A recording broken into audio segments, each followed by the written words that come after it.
radio play today, Strange Journey, is based on a most unusual story taken from the pages of next Sunday's issue of the American Weekly, the magazine distributed with all Hearst Sunday newspapers from coast to coast.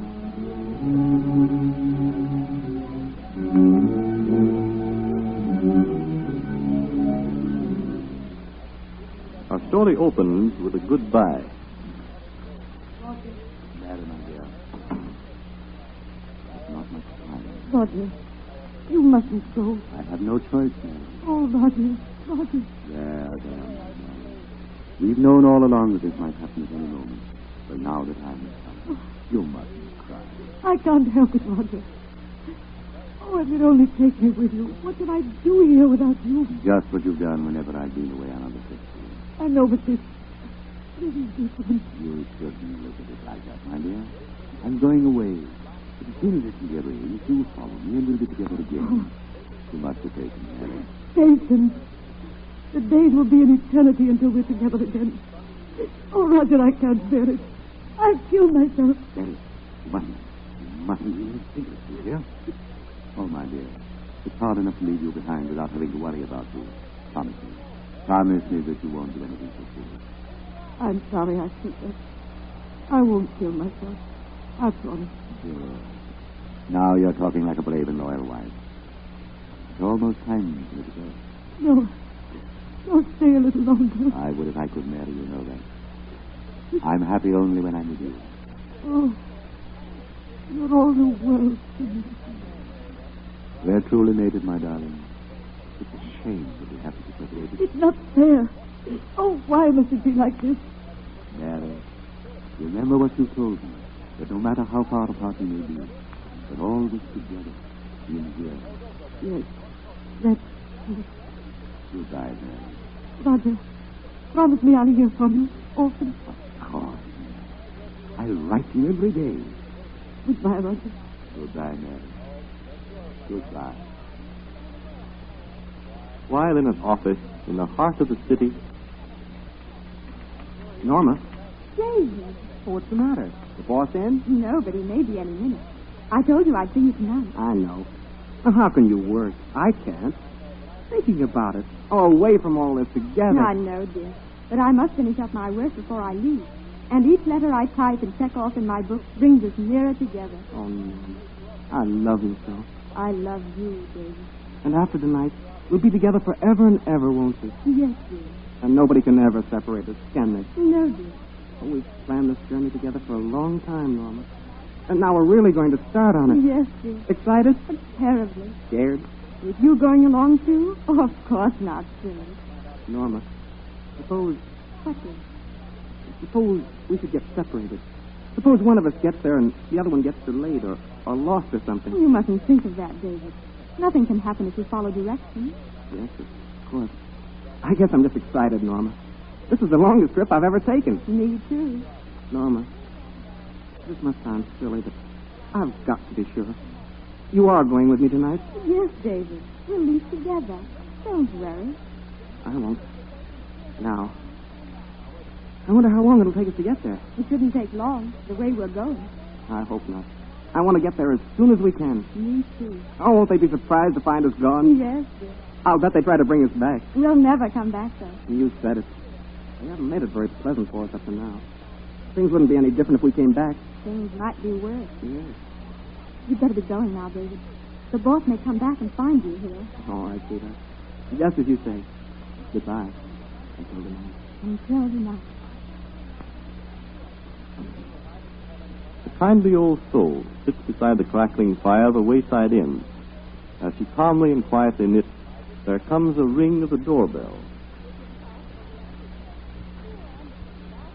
The kindly old soul puts down her knitting and opens the door. Good evening, sir. Come right inside. Your room is ready. I say, there must be some mistake. I didn't make any reservations. The fog's so thick, I'm afraid I lost my way. I've been expecting you. Let me take your hat and coat. Have a seat by the fire. Thank you. Allow me to introduce myself. I'm Roger Chumley. I know that, sir. You know me. On my soul, you've got the advantage of me. I don't know your name. Christ. Mrs. Christ. Oh, are you the proprietor? No, sir. Just the housekeeper. What's in host like? Very kind and most respected, sir. I've heard. You've heard? Haven't you seen him? No, sir. Excuse me, sir. I'll fix you a cup of tea. Thank you very much. It would be tasty. I'll dash off a note to my wife. She'll be worried about me if she doesn't hear from me. May I have a pen and some paper? You'll find paper right over there, sir. We haven't any pens. What's this? No pen? Then how the deuce? I beg your pardon. How am I to write my letter? There's a typewriter in the corner, sir. Excuse me, sir. Oh, come right inside, dearie. Where's your young gentleman? Isn't he here? We started together, but we got separated. I thought he must have gotten here ahead of me. He'll be along presently, dearie. Will you go right to your room? It's the one at the head of the stairs. I'd rather stay down here and wait for David, if you don't mind. Righto. I'll fix you a pot of tea for you and the gentleman. Thanks. Excuse me, miss. I couldn't help overhearing your conversation. Have you been here before? No. But the housekeeper seems to know you and your young man. Yes. And she said that she was expecting me when I arrived. Although I've never been here in my life. Houston. I beg your pardon. Ashton, don't you think? Something like... The Dover Road? Yes. Yes, of course. The Dover Road. I say, do you know where you are? Yes. You do? How lucky. And that's what I do. I lost my way in the fog. I left home today. Or was it yesterday?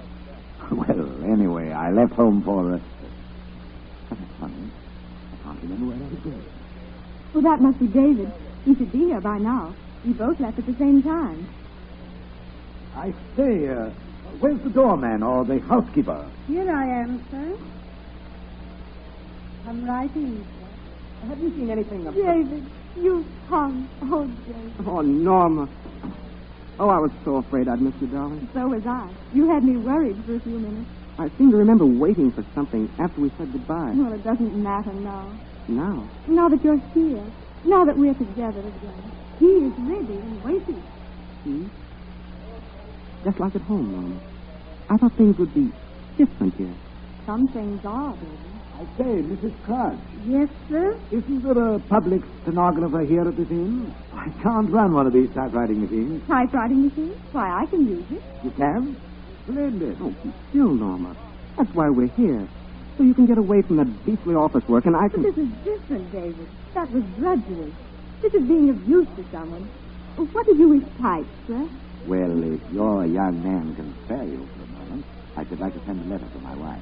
I'll put the paper in the machine. When will this letter get to my wife, Mrs. Crowd? Right off, sir. If she's expecting it. Oh, she's expecting it. I promised her she'd hear from me often. I'm ready to take the letter, sir. To whom shall I address it? To Mrs. Roger Cumley. And the address? The address? Oh, yes, it... Why, I can't seem to remember. That's foolish, isn't it? A chap not remembering his own address. Well, maybe after a good sleep you'll remember it. An excellent idea. Sleep.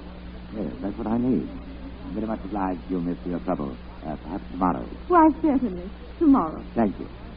Now that I know you're safely here, David, I think I'll retire. My room is at the head of the stairs, you said, housekeeper? Yes. You'll know it when you come to it, miss. Thank you. Good night, David, darling. Good night, sweetheart.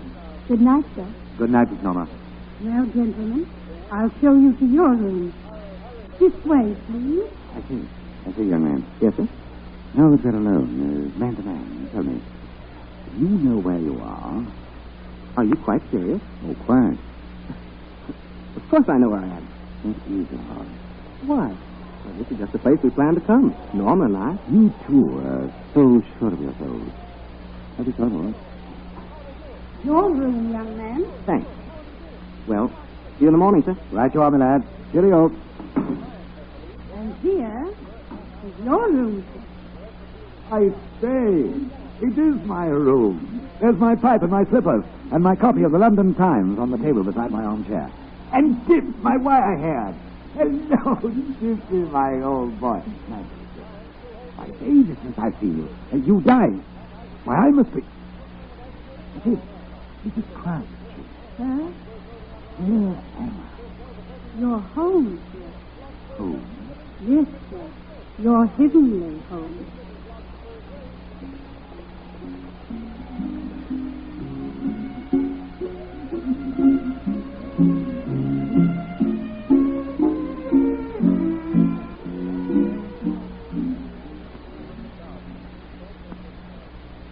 Good morning, sir. Did you have a good night's rest? Yes, thanks. Never better, David. Isn't it glorious here? Heavenly is the word. Oh, you know then. Yes. Mrs. Pratt told me last night. I'm waiting for Norma. She hasn't come down yet. And I wish you'd hurry. We came here to be together. You'll pardon my mentioning it, but you'll have plenty of time together from now on. I'm not so sure. Eh? What do you mean? Well, we started together, but Norma got here first. I can't remember very clearly, but I keep thinking I hadn't enough of something. That's what delayed me. And I have a strange feeling that I have to go back to the other world.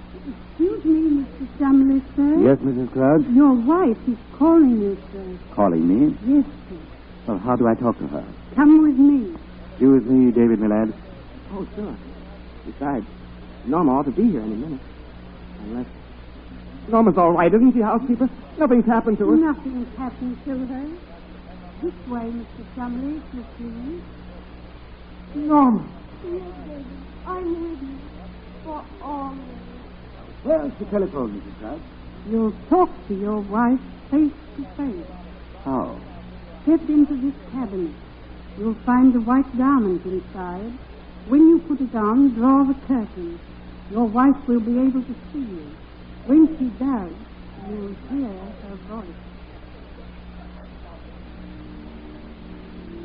Roger. Here I am, Mary. Roger. Is that you? Yes, Mary. Prove it. Prove it? Must I? Don't you recognize me? I only left you yesterday, Mary. Yesterday. Roger left me 10 years ago. 10 years? If you are my husband, Roger Sumley, prove it. Very well. Remember how you always used to say to me, no matter how far apart we might be, but always together in here. It is you, Roger. Oh, why didn't you let me hear from you? You promised to let me hear from you often. I started a letter to you last night, Mary. That must have been what the medium was. You told me you saw a letter addressed to me. Mary, my room here is just like it was at home. And Tip, you remember Tip? Tip died 15 years ago. Tip's here with me and just as frisky as ever. Are you happy, Roger? Yes, Mary. It's beautiful here. Everything is rosy and bright. There are beautiful flowers in abundance. Everything I loved on earth is here. Everything you loved on earth. Everything is you, Mary. I only need you with me to make it perfection. Then we shall have you. I'm coming to you, Roger. No, not yet, Mary. Mary, remember your promise. Mary. Mrs. Grant, my wife. She's... Yes, sir. I know. He's here. Mary.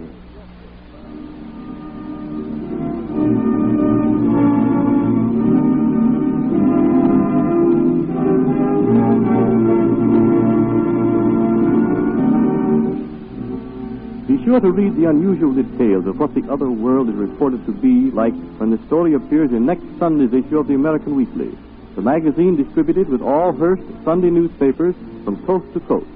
It will be found under the title, Written by a Ghost on a Spirit Typewriter. This is Wentworth announcing and turning the microphone over to your own announcer.